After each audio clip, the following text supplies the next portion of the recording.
चाहे कोई भी राजा हो, प्रधानमंत्री हो, मुख्यमंत्री हो, वो कानून से बच नहीं सकता। कि कितनी भी विकट परिस्थितियां आए, कितनी भी बाधाएं आए, अपने मूल्य और अपने सिद्धांतों से विचलित नहीं होना है।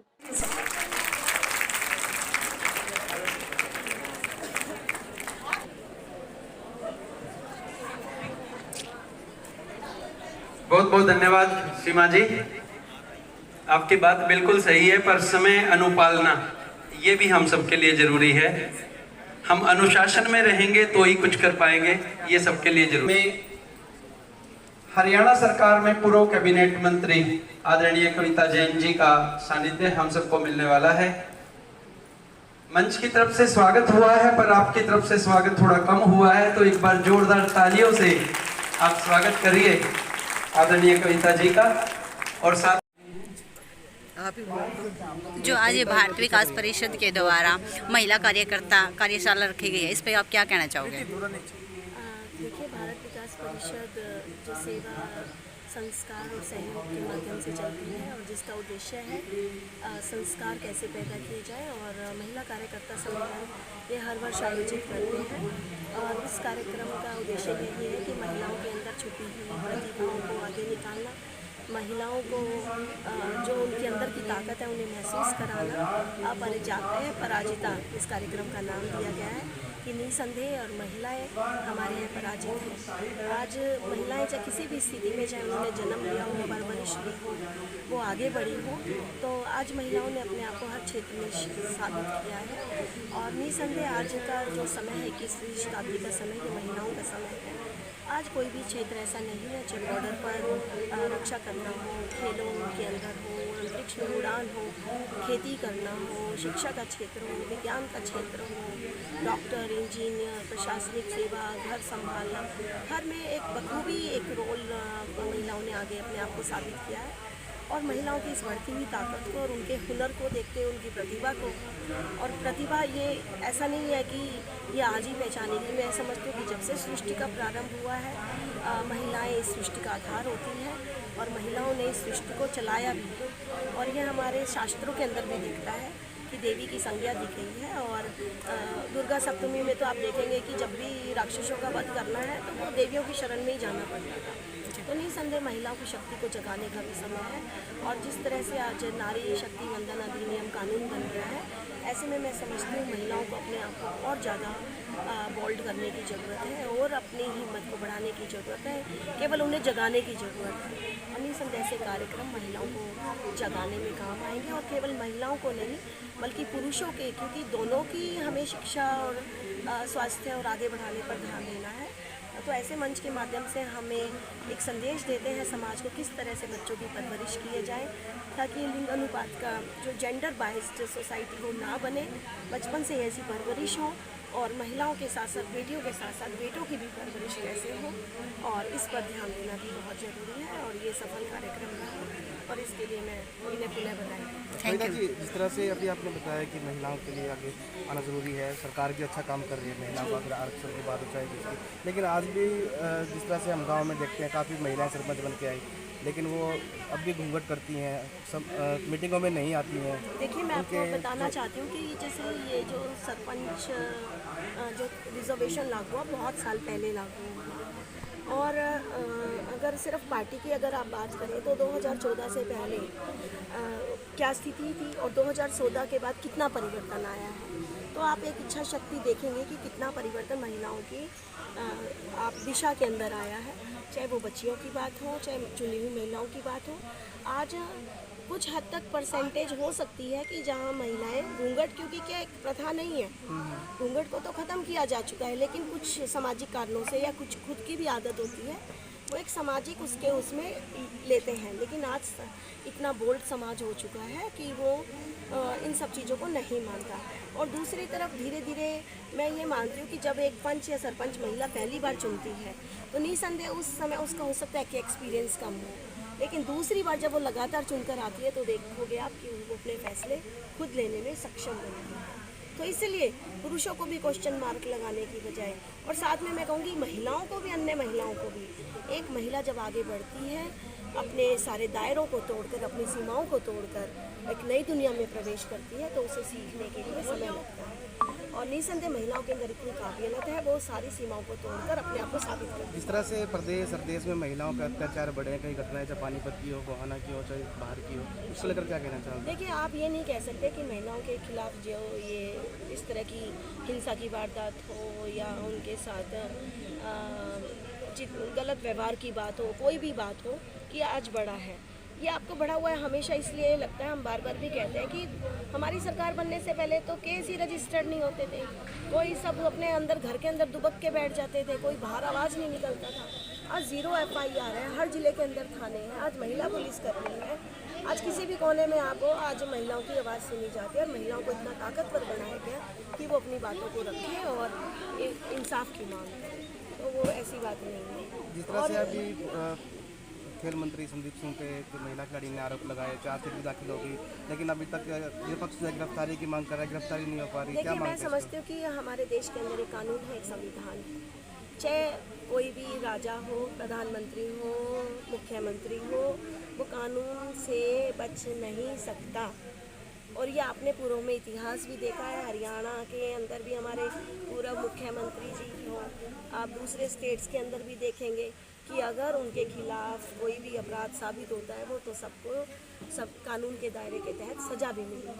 और निसंदेह जो जांच चल रही है, केस भी दर्ज हुए हैं, तो वो अपना काम कर रहे हैं, कानून अपना काम कर रहा है, तो कानून पर विश्वास रखना चाहिए और हम लोगों को भी समझना चाहिए, तो कानून अपना काम करे। कविता से जो है शुरुआत की थी, उस कविता के बारे में हमें भी बताइए। जो कविता मैंने गाई वो अपने मन के भावों को, और वो केवल मेरे मन के भाव नहीं है, मुझे लगता है वो हर नारी हर महिला के मन के भाव है। तो सभी महिलाओं के मन के भावों को अपनी कलम से उतारने का जो प्रयत्न किया वो मैं आपके सम्मुख रखने जा रही हूँ। मैं सरस्वती हूँ, ज्ञान देती हूँ, मैं लक्ष्मी हूँ, धन और मान देती हूँ। सीता बन परीक्षा देनी होगी, मानती हूँ, पर द्रौपदी बनकर बदला लेना भी जानती हूँ। आनंदी जोशी हूँ मैं, पढ़ूंगी भी, और रानी लक्ष्मी बनकर मैं लड़ूंगी भी। मैं सावित्री हूँ, पढ़ाऊंगी भी, और कभी कल्पना तो कभी द्रौपदी मुर्मू बनकर देश को आगे बढ़ाऊंगी भी। मैं माँ हूँ, जान देना और जान लेना जानती हूँ। मैं बहन हूँ, रक्षा भी करूंगी, और बेटी बनने का बेटी बन वादा भी भरूंगी। अर्धांगिनी हूँ, कभी पीछे से सहारा तो आगे से ढाल बनूंगी, पर औरत हूँ, मैं अपने हक के लिए लड़ूंगी, मैं अपने हक के लिए लड़ूंगी। हाँ, मैं अर्धांगिनी हूँ, कभी पीछे से सहारा तो कभी आगे से ढाल बनूंगी, पर मैं औरत हूँ, अपने हक के लिए लड़ूंगी। हाँ, मैं अपने हक के लिए लड़ूंगी। ये कविता, जैसा कि मैंने पहले कहा कि प्रत्येक नारी के मन के भावों को व्याख्यात करने का एक प्रयत्न है। तो इसके बाद बोलूं जी। इसी के साथ साथ मैं कहूंगी कि हृदय के भाव जो है वो अपने गुरुओं के प्रति, अपने माँ बाप के प्रति उनका आभार व्यक्त करती हूँ कि उन्होंने मुझे अर्थात हम सब महिलाओं को जहाँ एक और हंसते हंसते कर्म अक्षेत्र में आगे बढ़ना सिखाया, कर्मठ बनाया, तो दूसरी तरफ उन्होंने हमें हमारे मूल्यों और हमारे सिद्धांतों पर बने रहना सिखाया कि कितनी भी विकट परिस्थितियां आए, कितनी भी बाधाएं आए, अपने मूल्य और अपने सिद्धांतों से विचलित नहीं होना है। इसी के साथ उन्होंने हमें सिखाया कि त्याग करना पड़े तो त्याग करना है, लेकिन त्याग के साथ अपने स्वाभिमान को बनाए रखना है।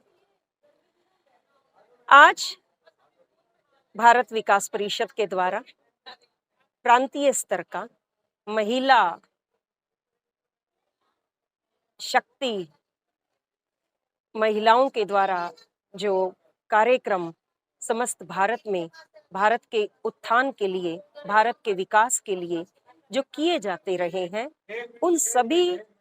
उन सभी कार्यक्रमों की रूपरेखा, उन कार्यक्रमों की रिपोर्ट, इन सभी बातों को लेकर प्रांतीय स्तर का महिलाओं का एक मिलन समारोह यहाँ भारत विकास परिषद के द्वारा आयोजित किया गया। और भारत विकास परिषद, जिसके लिए मैं हमेशा यही कहूंगी कि वो एक ऐसा मंच है जो मनुष्य के दैवत्व गुणों को बाहर निकाल के समाज के विकास के लिए उनका सदुपयोग करता है। और आज का जो कार्यक्रम था, महिलाओं से मिलने का कार्यक्रम, वो इसी प्रकार का एक कार्यक्रम था जिसमें महिलाओं के दैवीय गुणों को बाहर निकाल के वो किस प्रकार से भारत के विकास के लिए आगे बढ़ सके, उससे संबंधित कार्यक्रम था। इस कार्यक्रम में आने के बाद जब हम महिला कौन है और क्या है इस विषय पर चर्चा करने लगे, तो मन में एक प्रश्न उठा कि नारी, तू माँ है, तू बेटी है, तू बहन है, तू माँ है, ये तो तू है ही, ये तो मैं हूँ ही, लेकिन इसके साथ साथ मैं खुद में क्या हूँ, मेरा स्वयं में अस्तित्व क्या है। और जब इस प्रश्न की खोज में नारी निकली तो उसने पाया कि मैं एक तरफ त्याग हूँ तो दूसरी तरफ मैं स्वाभिमान भी हूँ, मैं तलवार भी हूँ और मैं ढाल भी हूँ। और इन सभी के साथ साथ भारत विकास परिषद के आज इस कार्यक्रम में आकर पता चला कि मैं अपराजिता हूँ। न जाने कब से मन के अंदर ये प्रश्न उठ रहा था और इस प्रश्न का उत्तर मिल गया कि हाँ, मैं अपराजिता हूँ, जो त्याग करके हारना भी जानती है और सब कुछ हार कर जीत जाना भी जानती है। मैं संयोगिता भी हूँ। मैं संयोगिता इसलिए हूँ क्योंकि मैं जानती हूँ कि विवाह का अर्थ किसी एक व्यक्ति से बंधन नहीं है। विवाह का अर्थ है दो परिवारों का आपस में जुड़ना। मैं वो धुरी हूँ जो दो परिवारों को एक दूसरे से मिलवाती है और दो परिवारों का संयोग करती है। मैं जननी हूँ। मुझे जननी परमपिता परमेश्वर ने मुझे एक अद्वितीय शक्ति दी है। मैं जननी हूँ और परमपिता परमेश्वर की इस शक्ति को समझते हुए मुझे हमेशा याद रखना है कि जननी के रूप में जब मुझे अपने बच्चों का पालन